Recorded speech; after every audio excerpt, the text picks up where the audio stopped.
Të Shqipërisë, kemi ardhur në këtë konferencë shtypi në vijimësi të raportimit për kushtet dhe situatën në të cilën punojnë kolegët gazetarë shqiptar. Do të thoja kryetarin e Unionit zotin Aleksandër Qipa të mbaj raportin përkatës lidhur me këtë çështje.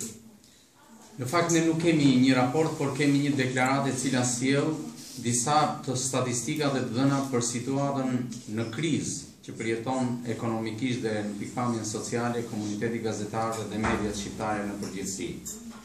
Sipas të dhënave që disponon Unioni i Gazetarëve Shqiptar, kjo situatë gjatë vitit 2014 ka njohur një përkeqësim dhe një përthellim të gjendjes së saj negativiste. Unioni i Gazetarëve Shqiptar, përmes statistikave dhe komunikimeve të drejtë për drejta me anëtarët e vet që punojnë në gjithë spektrin medial të vendit, paraqet sot publikisht disa të dhëna që japin një tablo të qartë të krizës ekonomike e sociale, në cilën kanë rënë mediat dhe në mënyrë të veçantë gazetarët shqiptar. Në 21 gazetat e përditshme të vendit gjatë vitit 2014, vonesat e pagave mujore të gazetarëve dhe punojësve kanë qenë fenomen që kanë prekur 18 prej tyre.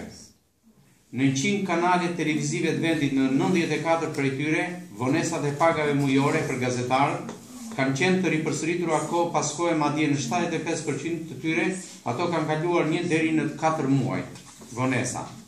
Në 75 radiot që aktualisht transmetojnë në të gjithë vendi dhe ku gjenden të punësuar rreth 400 punonjës, mes të cilëve 100 gazetarë, vonesat e pagave prekin mbi 97% të tyre.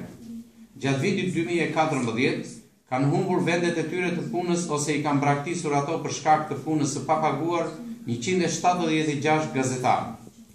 Nuk mund të flasim për mediat online, në të cilat për ditë po punësojnë gazetarë kryesisht të rinj dhe studentë, të cilat ende nuk janë të regjistruara, ndërkohë që sipas një statistike të Unionit Gazetarëve Shqiptar, aktualisht kanë mbi 250 site dhe gazeta online, web apo formate të tjera të online.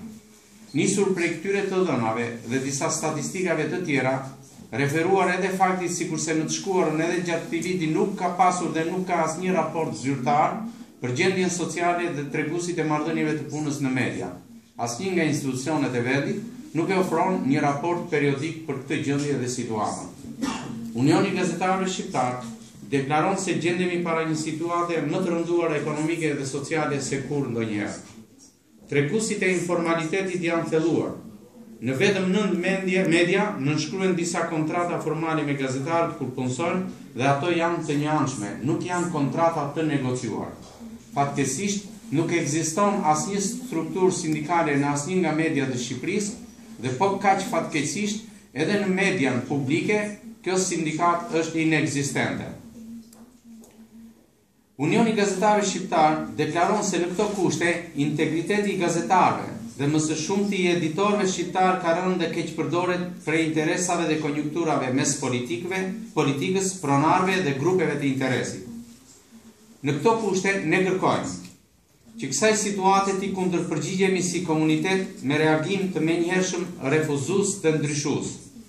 Për këtë duhet si element i parë dhe si faktor i parë solidariteti midis nesh. Unioni i Gazetarëve Shqiptar, përmes drejtuesve të tij, gjatë kësaj jave ka pasur kontakte me ministrin e çështjeve sociale, zotin Erion Veliaj, dhe me ambasadorin e OSBE-s në Tiranë. Ne vazhdojmë të këmbgulim që kjo situatë duhet të refuzohet dhe duhet të përmbyset. Për këtë nevojitet një reagim komunitar i menjëhershëm dhe padyshim i bashkëshoqëruar edhe me veprime institucionale. Fatkeqësisht ne pas deklarimit para pak muajsh të skandalit të sigurimeve shoqërore të papaguara për gjithë gazetarët dhe më së shumti të kontributeve të paderdhura në thesarin e Institutit të Sigurimeve Shoqërore, kjo situatë vazhdon të mbetet përsëri e përkeqësuar. Inkorrektesat në derdhjen e kontributeve sociale për gazetarët nga mediat vazhdojnë të përthellohen. Dhe ne bëjmë apel çdo anëtari të komunitetit tonë të rrisë interesimin e tij pranë enteve mediatike në të cilat ai punon dhe pranë thesarit të Institutit të Sigurimeve Shoqërore për të verifikuar se cilat janë këto kontribute financiare që mbajnë dhe cilat janë ato që janë derdhur për të përfshirë pastaj në atë që quhet llogaritja e pensionit të arshëm për gazetarët.